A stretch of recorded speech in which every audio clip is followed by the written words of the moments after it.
connected and engaged. They care not only about the work they do, but the company they're doing the work for. Today we're sitting down with Missy German, Executive Director of HR for TIAG, to talk about a people-focused culture. Hey Missy. Hello. Hey. So, employee engagement is more than just satisfaction. It's more than just happiness.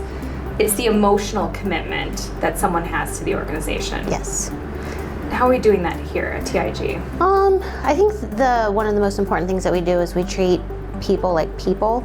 My key phrase is, we know who you are, not what your employee number is. So that's really important to me, to actually know the employee, know who they are, know not only what they're doing, but what makes them tick in their personal lives, and just like their whole person, like who they are as a contributor to the organization.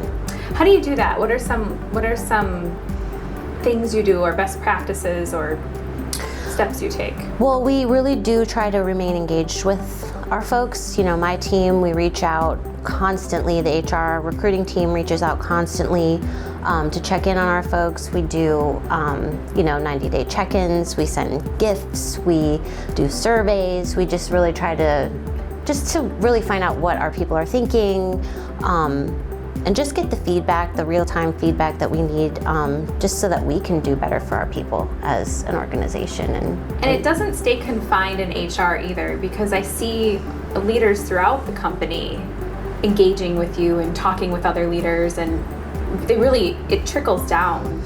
Yeah, I mean, it's been one of the things I like the most about working here. I don't think I would have been here as long as I have been if we hadn't fostered a culture of just a personable culture. Like, our managers are so good at knowing who their people are, what they need on the day-to-day basis, not just, this is your job, you fill this role, blah, blah. Like, just really being connected to the person and being sensitive to their needs if there's something going on, or, and celebrating with them too if there's some good things going on too. So it does trickle from the top down. Neil is really good at connecting with our folks, with an open door and all that. He really does have a great open door, but you really can very open door.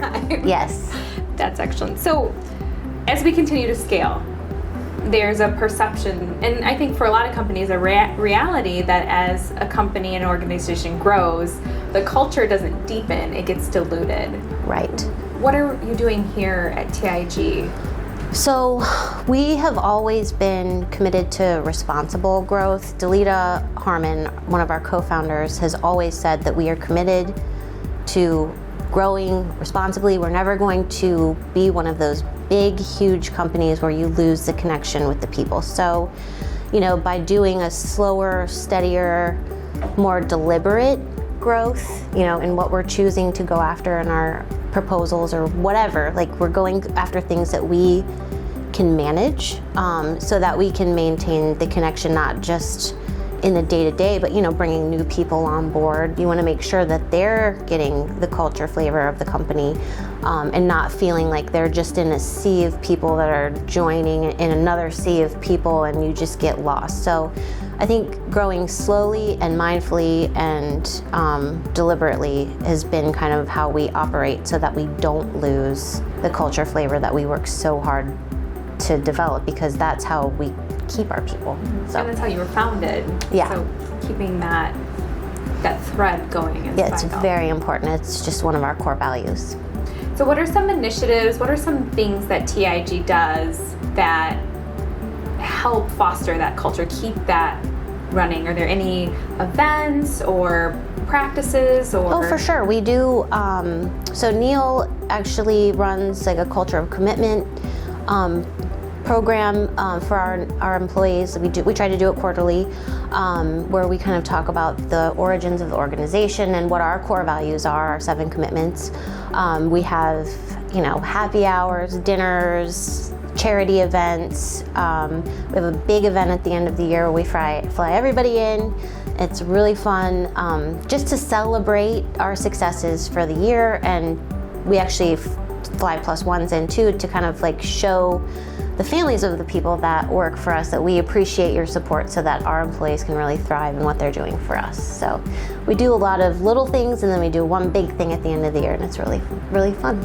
And you get a lot of positive feedback from employees about it. We do. It's a blast because, as a government contractor, you have bubbles everywhere. And in those bubbles, you have your own little culture bubbles, but it's nice to bring all of the different folks in all of the different works just together for one time a year so that they can connect and make those connections across contract versus just staying in those little bubbles. So it really gives an opportunity for our contracts and our people to connect, and also to connect to leadership and all of us who have been supporting them, throughout the year. It's really nice connection point. It also ensures we're seeing a bigger picture of the employees and the diversity of thoughts and lifestyles and just interests that people have when we get a bigger group together. It's not siloed in the culture bubbles. Yeah, and you learn a lot about our people. It's, you hear hobbies of some folks that you have that are writers that you didn't know that on the side that they're writing something interesting, or what their hobbies are, like cycling or Ironman, or just random stuff, just learning about who the whole person of the employee is. So just last question. Yes. What's your favorite thing about the culture, or a story, something that was really touching, that really embodies the culture of TIAG? I think my story of just coming to TIAG kind of embodies the culture. Delita was a customer of mine at a coffee shop I used to run, and when she found out I was losing my job, she immediately gave me my card, and I had a job within weeks. And she was like, I don't care if you don't know how to do what I'm hiring you to do, but I'm going to give you the chance to do it. And so she really kind of gave me the opportunity to learn and grow and be an entrepreneur in the organization, to executive director of HR, which I never thought I would do, but that's the goal. It's we want to cultivate the talent, and we want to grow that into something that's rewarding for not just the employee, but for the company. That's excellent. And you can tell, I feel like the employee satisfaction surveys, the feedback we get, everyone, it's really a truth about the culture. Yeah, we work very hard. Well, thank you for being with us here today. Thank you. Appreciate it. Thanks for spending a few minutes with us. For more trends and insights, subscribe now and join us next time for another episode of Tech Connect Talks That Transform.